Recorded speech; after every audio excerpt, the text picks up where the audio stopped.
What's up, nerds? Today we're going to be going over news and facts of Sorcery either you were too lazy to read or didn't watch the videos posted by our beautiful community of mega nerds. Either way, we are going to get into it, and I'm willing to bet you don't know at least one of the things on this list. First up, for newcomers seeking to play the game with their actual fleshy meat sticks. Fingers, guys.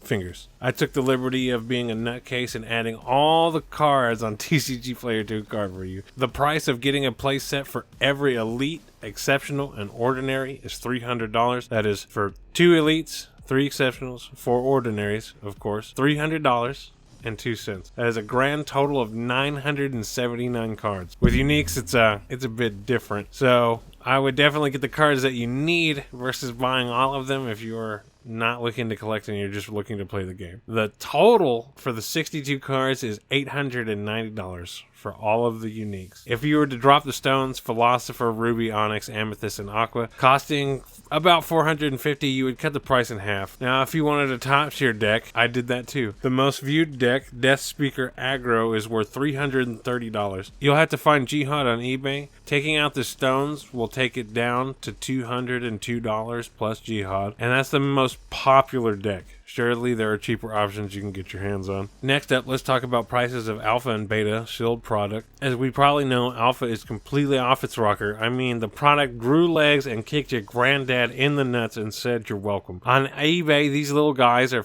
$1,400. That's the cheapest I could find. They fluctuate. People add them every day. You can go look for yourself. On TCG Player, they are about $1,300. These products have damn near 10x since we got them less than a year ago. Now, I know we can go online and watch countless videos of people opening Alpha, but I'm going to be honest with you, I'm willing to bet there is still around 10,000 left sealed, maybe a little bit less. In the grand scheme of things, this is not a lot, but for the Sorcery community, this is an alright amount left still sealed. It's cool to see it go to the moon and everything, but I feel it's gone up a lot more than it would have if there wasn't any hype. Although the hype is very well deserved, we have to take that into consideration. Moving on, of course, cases are 6 times worth the amount with an extra $100 thrown on top because they're sealed. And then sealed Alpha Precon decks are $540, which is... Beta boxes are $200 on TCG, which I would go to Team Covenant's website because they're still selling at MSRP. No reason to pay that extra $50. And beta precons, by far the easiest way to get into paper sorcery, are $40. Again, you can find this product on Team Covenant's website. Next up, if you didn't know about Sorcery League Season 3, I'm about to tell you the winner of it, so if you want to skip ahead, go for it. It was Ira. Maybe to no one's surprise, he's a great player. That man is a monster in the arena. Speaking of Ira, he left the Sorcery team over some disagreements on art. In a post, the team wished him well. He is still in the community. This is not a burn on bridges type of thing. It is what it is. I'm looking forward to watching him whoop people's ass in Sorcery regardless. In community news, 2 events will be taking place to play Sorcery if you're interested. There is an Australia and New Zealand event starting April 6th at 5 p.m. CDT. Also on the 7th, taking place at Plenty of Games. It's $55 Aussie cash to get in. And if you get first place, you get an original artwork of Arid Desert, which is just fantastic, honestly. Like, why would you not want that? I will put a link in the description if you're interested. The second one is taking place much sooner on February 16th through the 18th of this year. Sadly, they're sold out, but you can enroll into a wait list to see if anyone drops out, and I'll also leave that in the description. Next up, a video by Cardboard Guide telling us we have 18 confirmed curios in beta. I will let you watch that. And if you want to actually see the curios and study them, they have a Discord with a list of both alpha and beta curios. Go to their channel and the link is in their description. This next one is from Ted's Basement, link in description, showing that if they were to keep the ratio of foil unique the same as an alpha with beta, we can see here at 50k boxes there would still only be 427 copies of each unique foil. In my humble opinion, I highly doubt they printed 50k boxes. That would simply just be pulling a MetaZoo, and we all know how that went. I would guess they definitely went above alpha print because that would make sense. You don't want alpha to be less rare than beta. Doesn't compute too well there. I would guess around 35k, maybe 40. I feel like 40 is still pushing it, but I wouldn't be like surprised. My feeling on the whole reprint thing is I have no idea.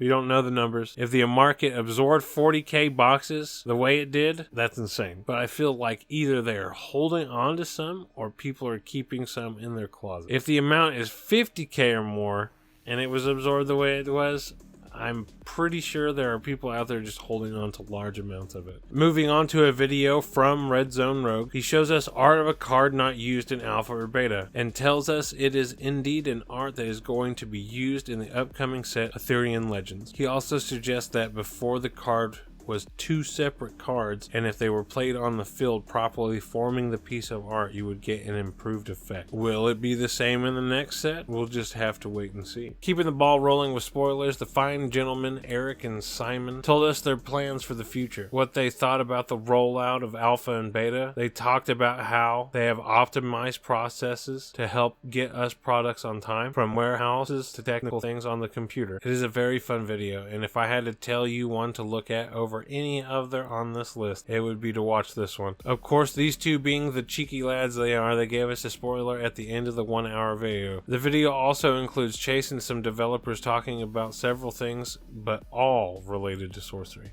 Next up, we have our boy Hane from Wizard's Den talking about something very interesting about the differences between alpha and beta, that being the resolutions on the card. I'm not going to show you here. You should go watch his video and see for yourself. Something you might want to learn and carry into the future. This might be able to help you discern fake alphas and beta cards from real ones in the future. Finally, we have our boy Ruben. Not the delicious sandwich, but man. Who I just want to start off by saying, whoever chose this photo did our boy dirty. Man looks like he was locked in a house with nothing to eat but edibles. Homie went to bed fucked up and woke up fucked up. He is way more handsome in this video, on God. I mean, just fucking look at the difference. Like, what the hell happened?